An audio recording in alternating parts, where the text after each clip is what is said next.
Wow, it's been quite an adventure.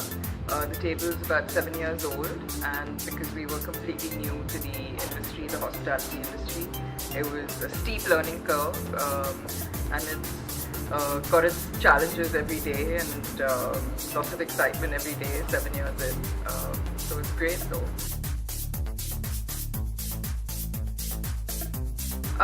So it sort of happened accidentally for us. I mean, we are a California-inspired restaurant, and as you may know, that in California, everything is about the ingredients.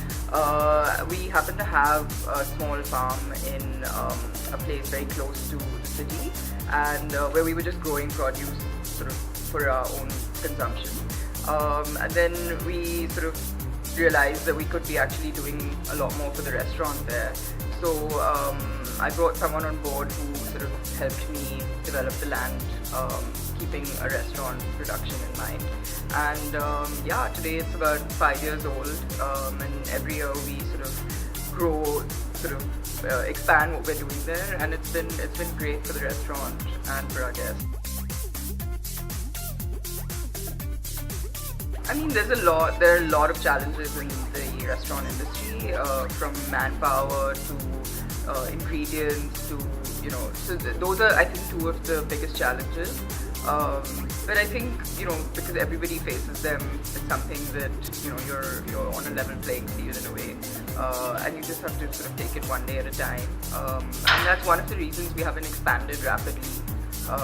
But I think that the industry is definitely evolving, and therefore there are better people now to work with, and ingredients as well, better availability, things like that.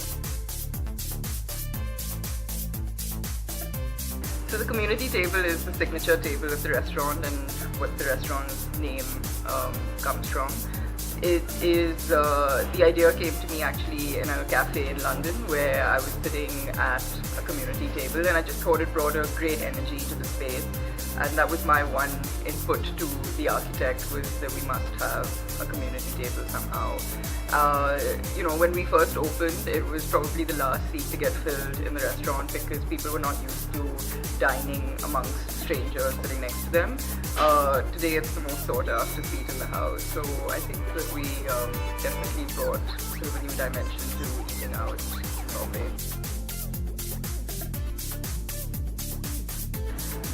So we were one of the first restaurants to introduce the concept of small plates and large plates in community-style dining in Bombay, and I think that that's something that was very new to diners 7 years ago. Today I see more and more restaurants sort of following that method of, that menu format, because it just introduces more different dishes to diners during their meals in a Western sort of cuisine format.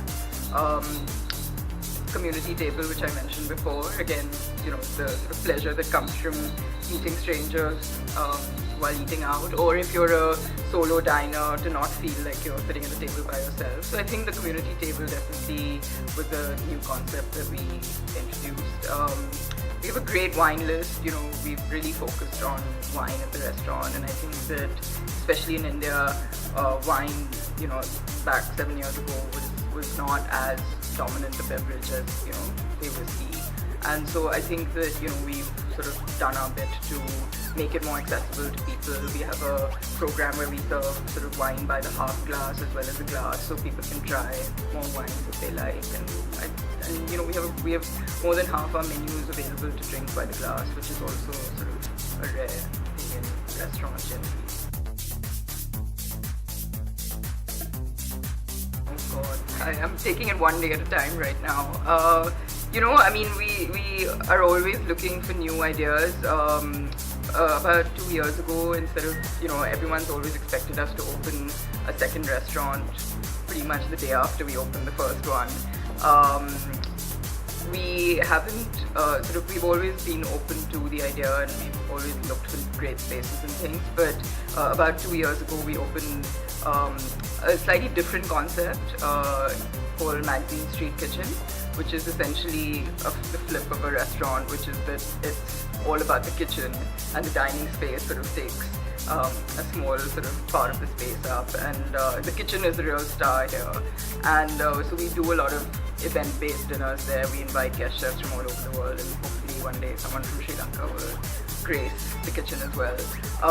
And we also launched our own bakery, which is Mag Street Bread Co. And the idea with that was to spread great quality breads throughout the city. So we supply a lot of other restaurants and cafes in the city as well as sell at retail. So I think our expansion hasn't been the conventional route of expansion where it's just one restaurant after the other, but rather to do something a little more, attempt to do something a little more pioneering in the city and bring different concepts which haven't been done before, and yet sort of enhance the dining experience for Mumbaikars. Thank you.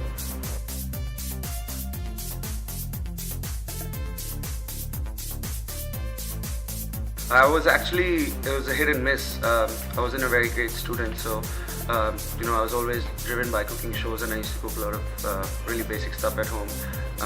When the opportunity came up, my dad said, "Do you want to go learn cooking overseas?" And I jumped on it, and yeah, here we are today.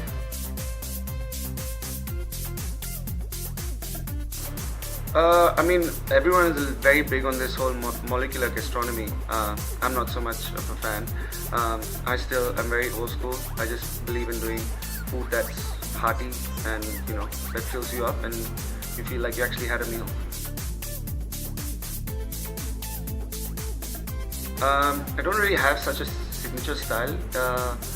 I believe in using a lot of fresh ingredients. I'm very big on the raw ingredients. I like using a lot of raw fish, marination techniques like ceviche and stuff like that. So basically, just using a lot of raw ingredients is definitely the key in whatever I do.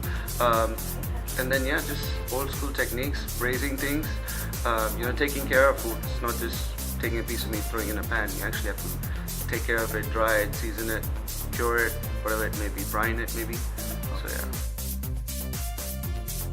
So basically, we bought the entire table menu over here of a few signature dishes. We've kept keeping in mind that what's not available here, and we actually carried about 120 kgs worth of stuff over here in our bags. So we're definitely trying to bring an experience to the Sri Lankan diners in a way, like getting ingredients that are not available here. A lot of the chefs were quite inspired and excited to see like kale for the first time. So it's quite fun, which we actually got from the table farm back in Alibag. So yeah, just giving the diners a different kind of experience, and keeping in mind our concept at the table is sharing style. So both the dinner and the brunch we'll do will be sharing style. I think that's the only way you should eat. I think it's long gone the days where you get like a 14-course tasting with small portions. This is more family style. It opens conversations up. It gets people chatting to each other. And yeah, I think it's a great concept.